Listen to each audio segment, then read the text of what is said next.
this is the educational system, especially in Europe. It's like more than 200 years old. And the model for educational system was during the industrial era taken as a factory. And in the factory, everything is unified for a good reason. But we are different learners, you know, and that's what technology can help. You need to pick up the strengths and the talents of the different, you know, students. We need to start in basic education and even in the kindergarten. But there are some, you know, breakthrough ideas. You know, in Denmark, they will teach entrepreneurship education through Lego, for example. And there is because I'm the Czech origin, so there was a Comenius who was a thought leader who wrote a book in 1630, and the book name is Alumnus, which means school by the play. And that's what technology can deliver today. Because that's all saying, and I think the idea, the strategic idea is following. You tell them, they will forget. That's what is school today, right?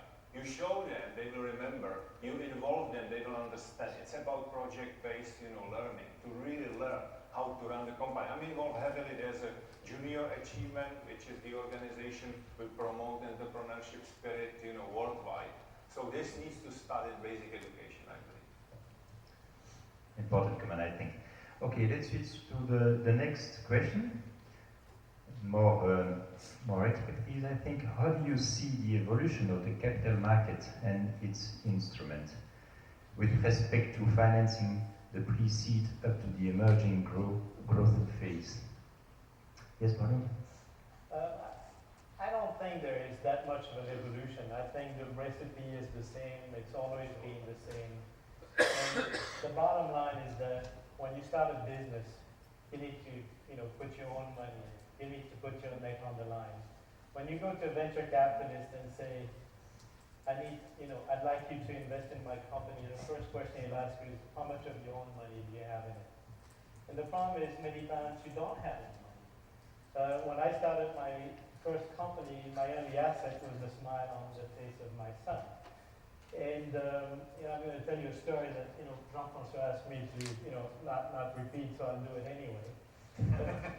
But when I wanted to start that company, I had no money. And the idea that I had was to collect pre-approved credit card applications. In the US, almost once a week, I would get a credit card application. And religiously, I kept all those applications in my drawer for about 6 months and made all of them at once. So each of the banks didn't know that I had applied with another. And that gave me $100,000, which allowed me to sign my first contract. So when I went to somebody else, I had something in my hands. And so it is fundamental, if you want to start a company, to be committed yourself. And if you can't look at your wife or your significant other, your spouse, and say, look, I believe in this, I want to do this, and we're going to be successful. And if you can't make that pitch within your family, you're not going to be able to make it to other people. So it's fundamentally to be financially committed yourself, whatever it takes. And then go find some people that have been successful. And don't go to some big business guy who doesn't understand what it is to start a business and be committed. But try to go find somebody who's been an entrepreneur, who's funded a business, and maybe he'll be your next source of fund. And then you'll have the business angels, you'll have the private equity investors, at some point the capital markets.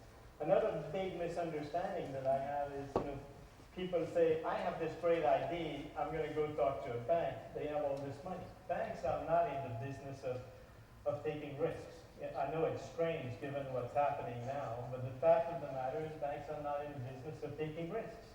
If you want to be an entrepreneur, you need to take the risk. You need to put your neck on the line. And the answer is in you and not in somebody else, at least at the early phase. And so there's no evolution. That's what it is, and that's what it takes to get going.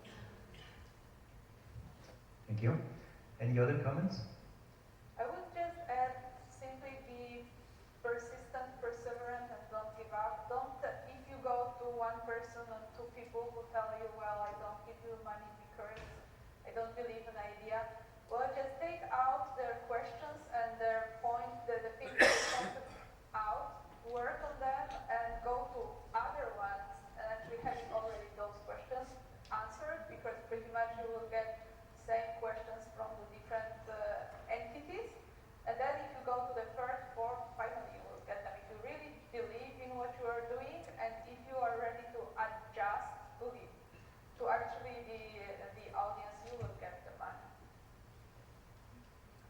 Thank you.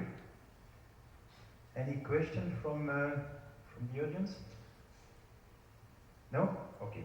Let's switch to the next question, which is more related to the KIC. So, considering both the recurrent and potential future thematics areas of the KICs, which are the current potential high-growth market opportunities? And I think Moritz, who wants to say something first? No? Yeah, sure. Well, I think the selection for the current thematic topics of the KICs are pretty great, good shot. But it doesn't have to be just that. I think it's also, if you have a business idea, it's not you're going to revolutionize the energy market or the ICT business or so. You always have to look for like one vertical, as they may say, like one specific niche that you want to do. And I think this can be in all areas. So whatever the EIT chooses as next KICs, I think this can be a ground for very good businesses. Thank you. Well, I can only say that you should never ask financial community about what businesses are the future, what should be developed, because financiers are to follow entrepreneurs. They are not in the business of inventing ideas. They are sort of followers of ideas. The successful ones are followers of the best ideas. But they are not inventors. So they should not answer the question, what is the next KIC to be created, for instance? The source of knowledge here lies somewhere else. No more comment? There is something that just came up to my mind. How about creating a KIC, and I know little about the KICs, that will not look at the segment, but will look in the internationalization of the project. It doesn't matter which is the project, just to help and teach and how to think about your idea and in the international way. Yeah, I heard a comment like that, yes, Jan? Yeah, I have rather, some teams, right? Because we still, and sometimes I'm really fed up because some people are saying we need to have European tigers. No, we need to have a global tigers. Because today you are a global tiger or you are not tiger, right? And I tell you what, I think there's a huge opportunity in emerging markets where, the huge growth will come. The next, 10 years, economical growth, 60 to 70% of economical growth will come from the emerging markets. It's tougher, there are IPR issues and so on, but it's doable. So you need to think, globally, and I agree with you, be very much, open globally. That's point number one. The other themes is like, if you take, Western Hemisphere, especially Europe, aging and demography, it's a huge theme. Healthcare, for example, whenever you can save, money and make healthcare better, that's a huge opportunity. I mentioned education. There's a lot of young population in Asia, but education is super important and it needs to be redone. It needs to be done much better. Huge opportunity. Because of the globalization and global connectivity, Asia will grow a lot and you will have a lot of demand in terms of energy, environment, and so on. That's another, key you can, explore, obviously. And then if you will figure out what to do for the next, 5 billion people on the planet through the technology, that's probably the biggest opportunity in the world. Yeah, within that maybe just a personal story. So we started this idea of electric car sharing, electric bike sharing, and it's a big system, right? And so we figured we can put this up. We were very energetic after summer school, said let's do this, right? When we realized that actually this system is so complex and there are many technologies in that, and then we try to understand what do you think we could be best at. And it's definitely not the electric scooters, because in China they already have 130 million electric scooters rolling on the streets. So they must be quite good in producing them cheaply, right? And then there are always companies who do it in better quality than in Europe, right? So it wouldn't be that, and then it wouldn't be, I guess, the charging stations either, because this is done by Bosch or by big companies like that. And so what a startup we focused on then is like really the niche. What did others in this whole process of setting up sharing systems forget? And this is an ICT solution, right? So I think the systematic approach is a really good one for startups. And also if you potentially like ideas for emerging markets where you're talking about good enough technologies. This is first a requirement that you really come down from your high research seat and realize it doesn't have to be like done 100% and the research results are perfect. Sometimes you can have a good enough technology for some market to work, but then again, embed it into really systems thinking. And I think that's what Europeans are quite good at. Thank you, Moritz.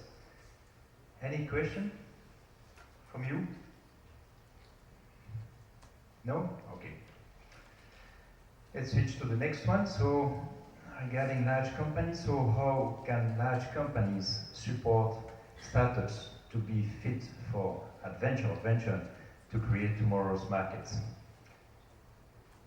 I think, Jan, you are coming from a large company. You will be in I think there are two ways. And one, and I may mention our industry, it's kind of, because we are a platform, whether it's Microsoft, whether it's Apple platform or Android, we are a platform for these startups to do applications and grow very significantly. Because you may think about platform, it's like, okay, it's kind of the Bible, and you do, more people believe in your platform, you are better. So it's a win-win relationship. That's on the technology side.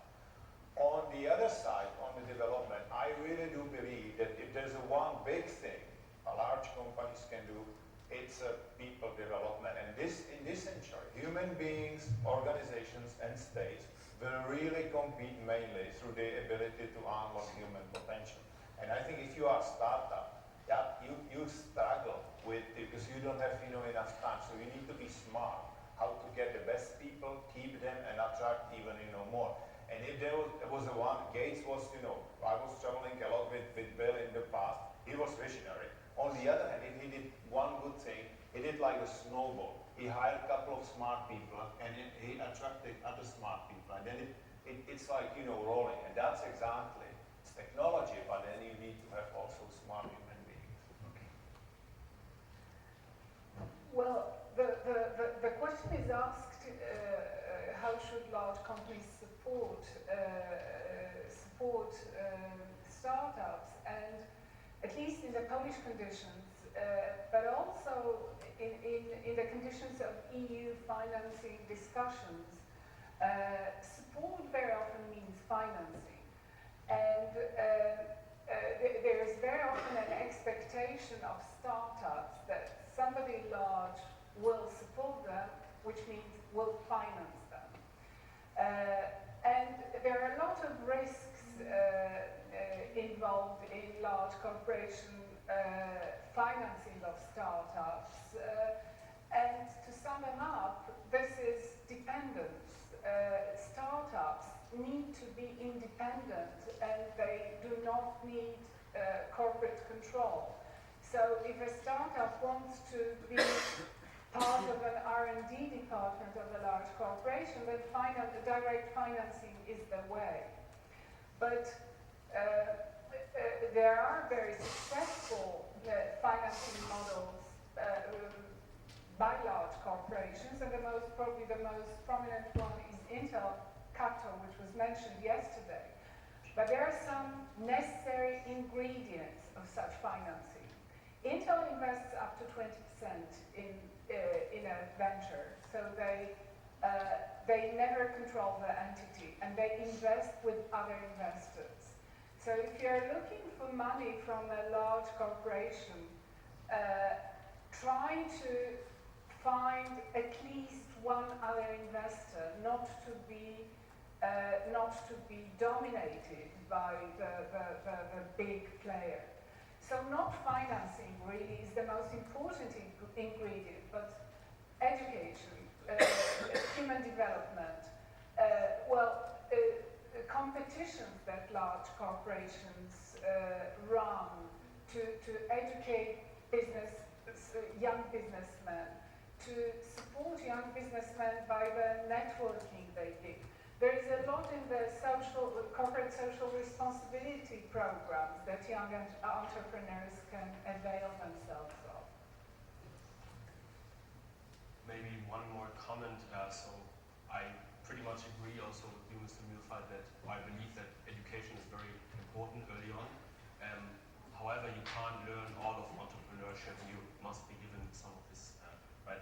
But I think what startups lack most is really a space, physical space to create their businesses and attract also these great people.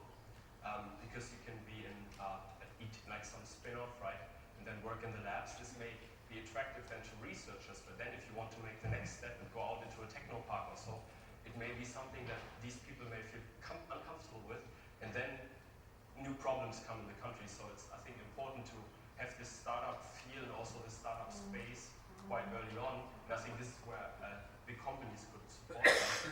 So if a company will, after 5 years of successful growing the company, be bought up anyhow by large corporations such as Microsoft, then why not create new incubation spaces where they would, in exchange for shares or whatever, where these startups can then grow and be also very close physically to the large corporations and the real business, because ultimately they have to go out there with their products and sell it to people like those companies. Thank you. Any question? Yes.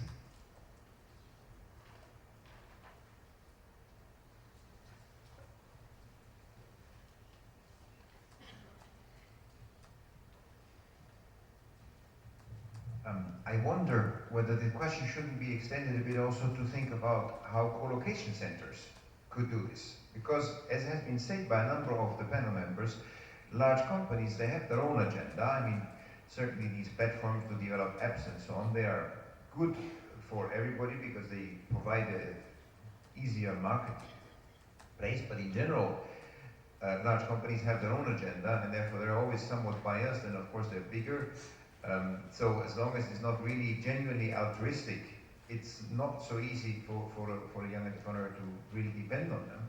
Whereas the co-location center, where you have many institutions work together with all the strengths that are there, they could really provide a very good virtual ground for startups. And also in the sense that they could kind of like have